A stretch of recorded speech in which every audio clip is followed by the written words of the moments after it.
The next project location selected within the city of Millville is the 3rd Street corridor. The 3rd Street Wheaton Avenue corridor is unique in many ways. Unique in that it has different roadway names, its design, and its function. Wheaton Avenue is designated as County Route 555. Wheaton Avenue enters the Center City neighborhood of Millville and intersects with 3rd Street. This section of 3rd Street then becomes County Route 555. County Route 555 continues as such until Main Street, State Route 49, whereafter County Route 555 begins again at Dividing Creek Road. Altogether, 3rd Street and Wheaton Avenue are considered to be one contiguous corridor as they currently function as County Route 555.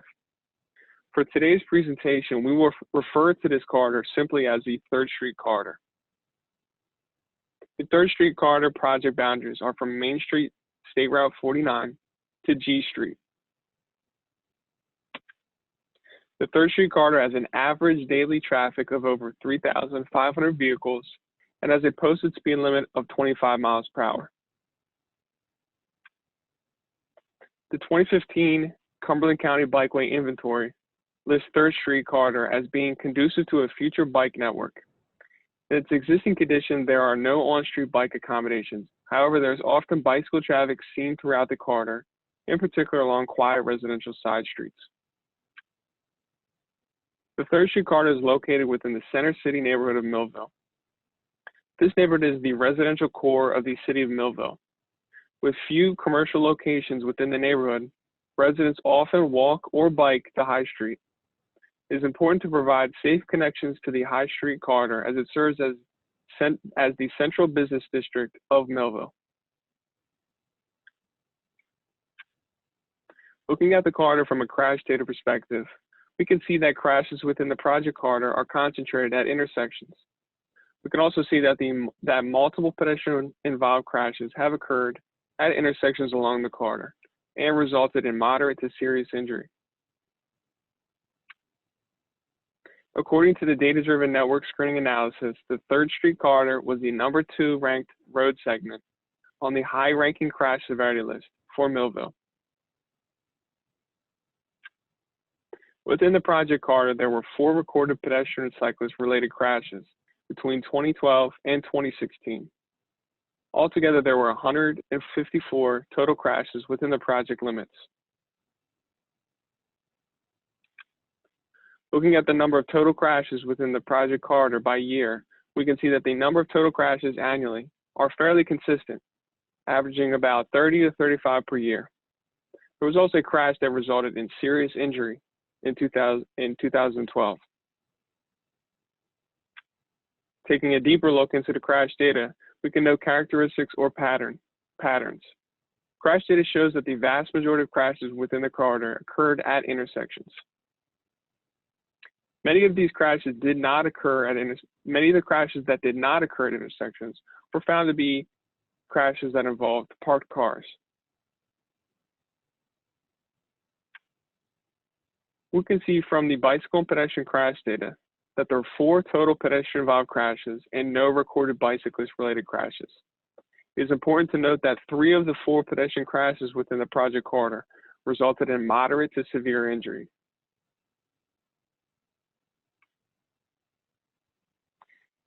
Data can only provide so much information, so on December 10, 2019, a multidisciplinary team of local, state, and regional agencies conducted a pedestrian and bicycle-focused road safety audit of the 3rd Street corridor.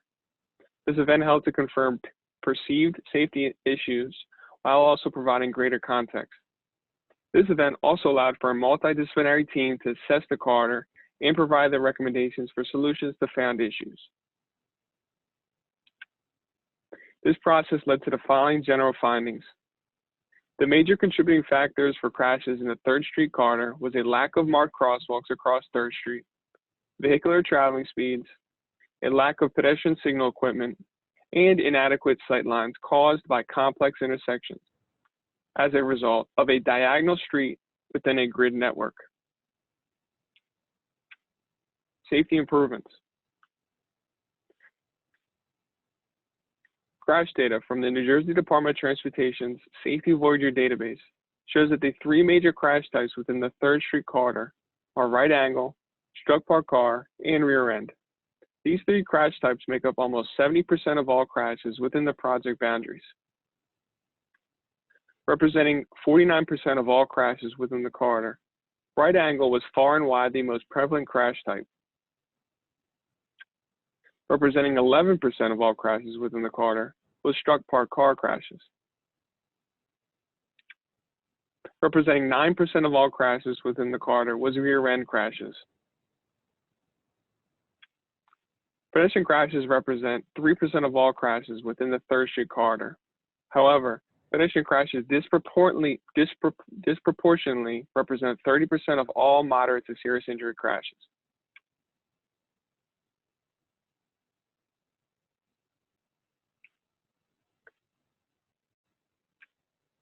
We found speeding and a roadway configuration that created particularly challenging intersections to safely maneuver to be the general cause for right angle crash types. Speeding vehicles increase the possibility of right angle crashes at unsignalized intersections, as motorists attempting to cross the corridor or merge onto the corridor are not given enough time to safely clear the intersection or not seen by approaching motorists until it's too late. We also found that a large number of right angle crashes occur due to the nature of the overall roadway network design and configuration. The Wheaton Avenue section of 3rd Street corridor represented around 47% of all crashes within the project corridor and 53% of all right angle crashes. To better understand the reasons for such a concentration of a specific crash types in such a small portion of the corridor, it is important to understand the founding principles of America's transportation network design. In 1682, Thomas Holme, at the behest of William Penn, laid out the city plan of Philadelphia. The first of its kind in the New World, this plan organized Philadelphia into a grid pattern.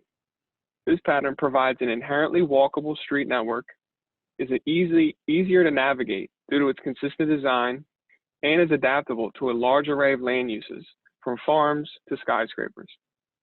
As a result of its success, the grid pattern became the standard design of most American cities. The city of Millville has developed itself within a similar street grid, loosely made of intersecting 90-degree angled intersections. However, Wheaton Avenue does not follow this grid pattern and cuts through the grid to intersect with 3rd Street. This creates numerous inconsistent and complex intersections. Since intersections represent points of conflict between roadway users, the alignment should always provide adequate sight distance and allow users to maneuver safely with minimum interference. Roads intersecting at acute angles will require extensive turning roadway areas and tend to limit visibility, particularly for truck drivers. Acute angle intersections force motorists to perform large head turns in order to determine when it is safe to maneuver.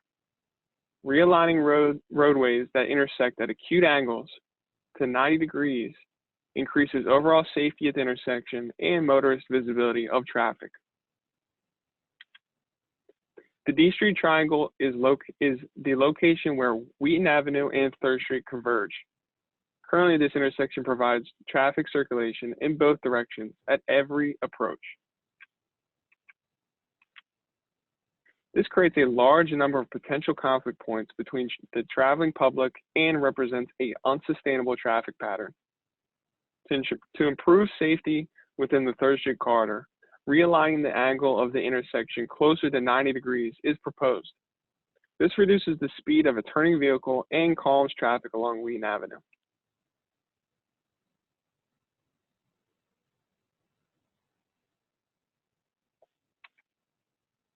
In addition, a new traffic pattern is proposed within the Wheaton Avenue section. Converting the two-way traffic to one-way will dramatically decrease the number of conflict points, traffic safety, and operational concerns. How will I travel through the Center City neighborhood? Where will the two-way traffic go? Cumberland County Route 555, two-way traffic circulation, is proposed to be rerouted from G Street to 3rd Street. In its proposed reconfiguration, Wheaton Avenue will function as a one-way road serving primarily local traffic. In coordination with the D Street Triangle, proposed safety improvements to the G Street Triangle include converting a small section of 4th Street from a two-way traffic pattern to a one-way traffic pattern. This is the only section of 4th Street that is proposed to be affected. Additionally, a barrier to restrict two-way traffic and realign the intersection to a safer configuration is proposed. This realignment helps merging vehicles to see and be seen by oncoming one-way traffic on Wheaton Avenue.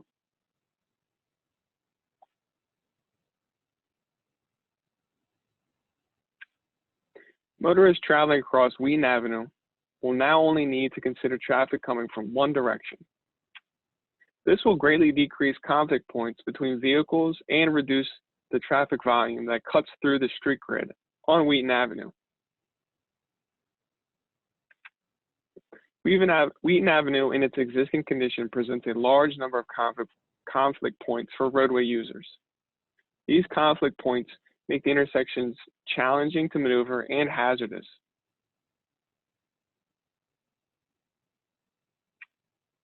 This proposed one-way traffic configuration greatly reduces the number of traffic conflict points within the Wheaton Avenue section.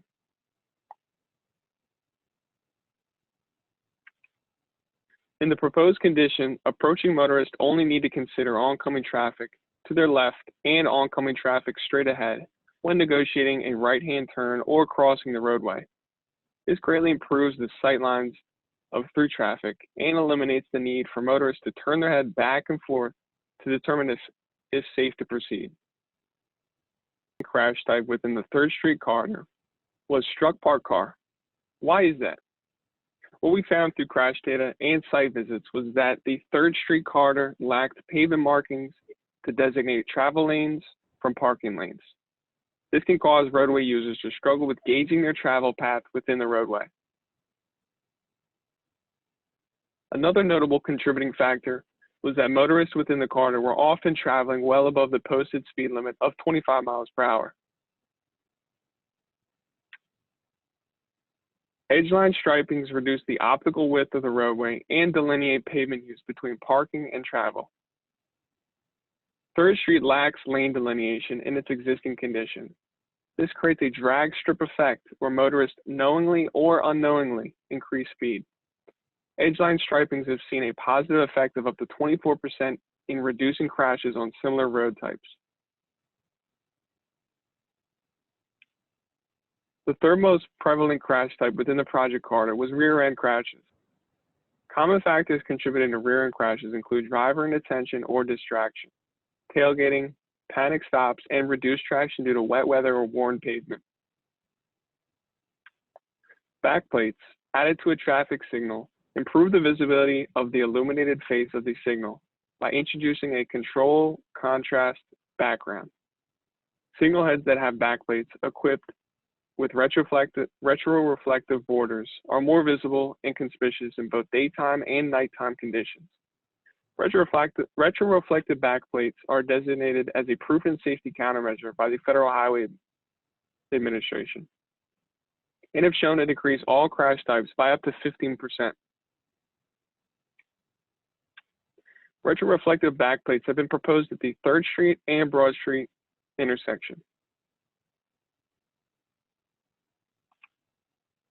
Pedestrian crashes represent less than 3% of all crashes within the 3rd Street corridor. However, pedestrian crashes disproportionately represent 30% of all moderate to serious injury crashes. We found the general causes for pedestrian-related crashes to be speeding vehicles, poor visibility, and lack of pedestrian signal equipment and marked crosswalks.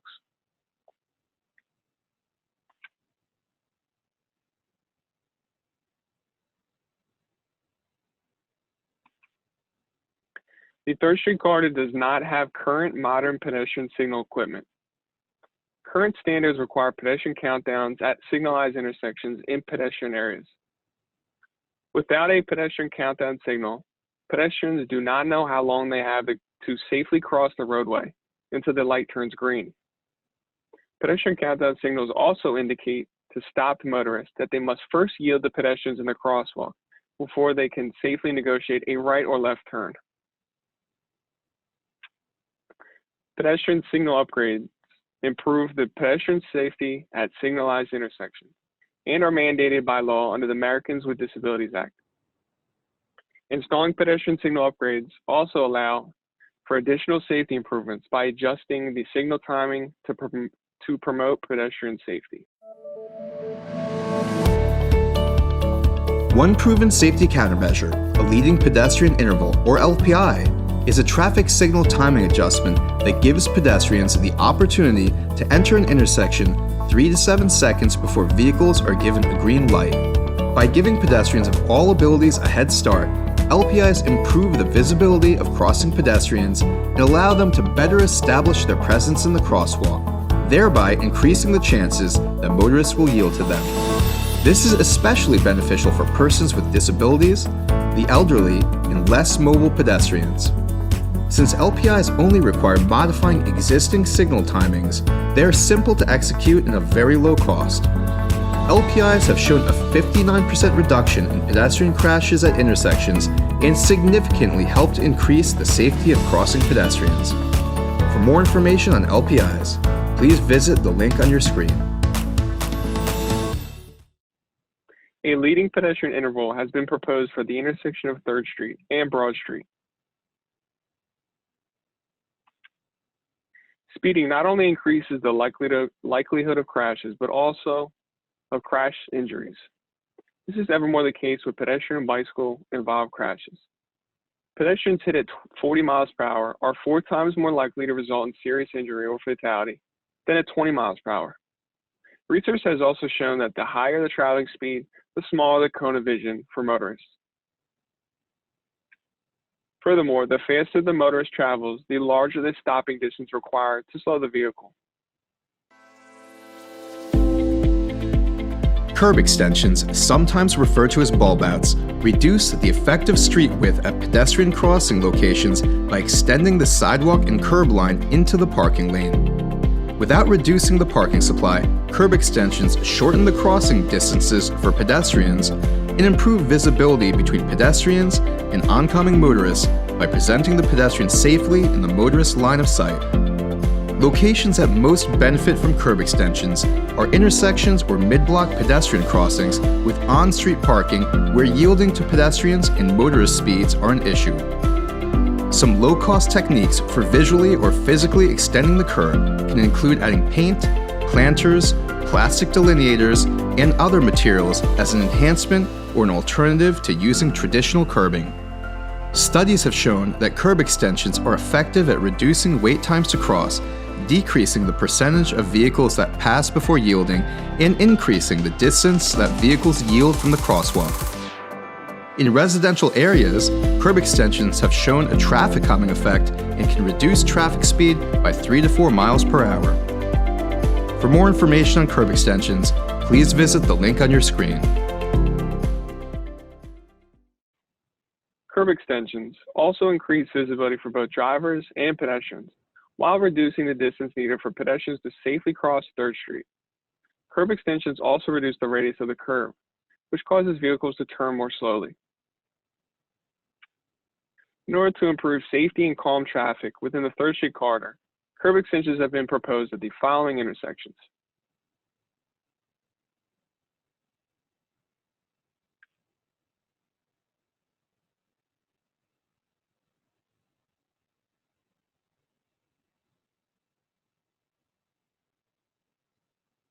Currently, there are very few marked crosswalks provided within the 3rd Street corridor.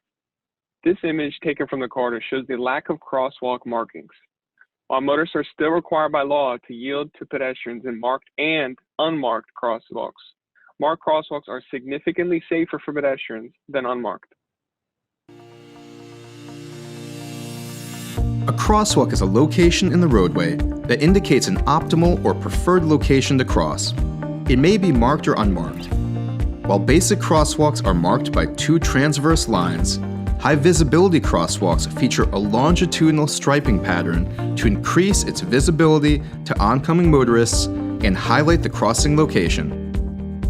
An FHWA study has found that high visibility crosswalks were detected by motorists at about twice the distance than their basic crosswalk counterparts.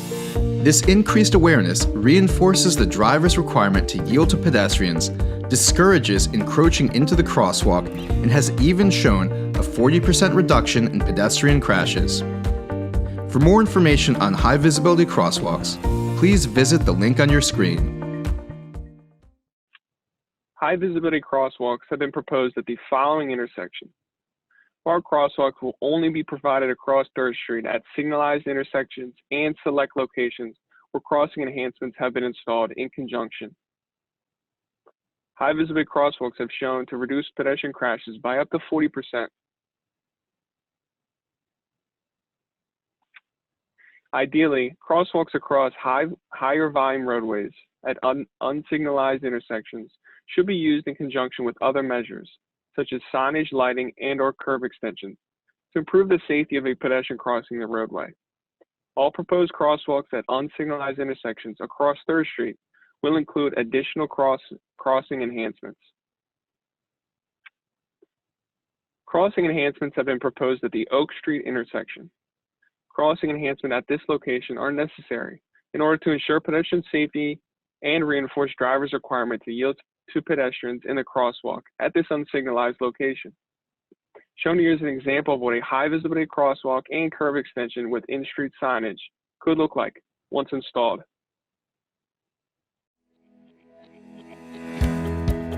There are two pedestrian beacons that communities can use to improve the visibility of pedestrians crossing a busy roadway: the pedestrian hybrid beacon and rectangular rapid flashing beacon.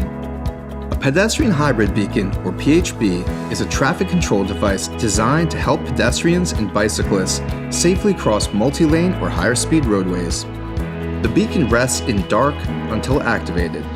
Once it is activated by pushing a button, the beacon displays a sequence of flashing and solid lights that indicate when pedestrians should cross and when it is safe for drivers to proceed.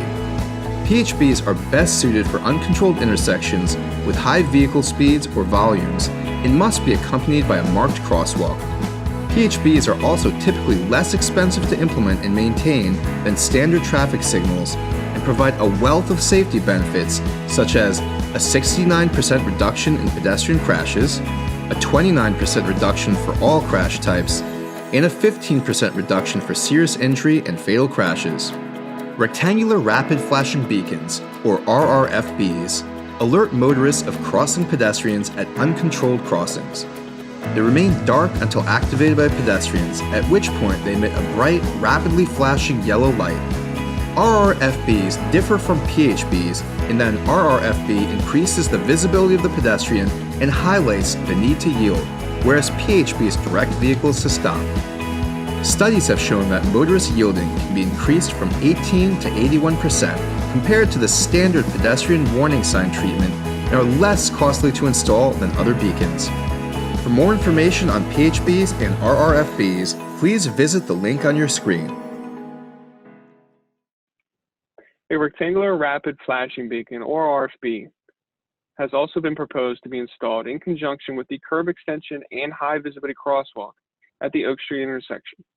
This improvement is designated by the Federal Highway Administration as a proven safety countermeasure, and when installed has shown to increase motorist yielding to pedestrians at unsignalized intersections from 18% to 81%.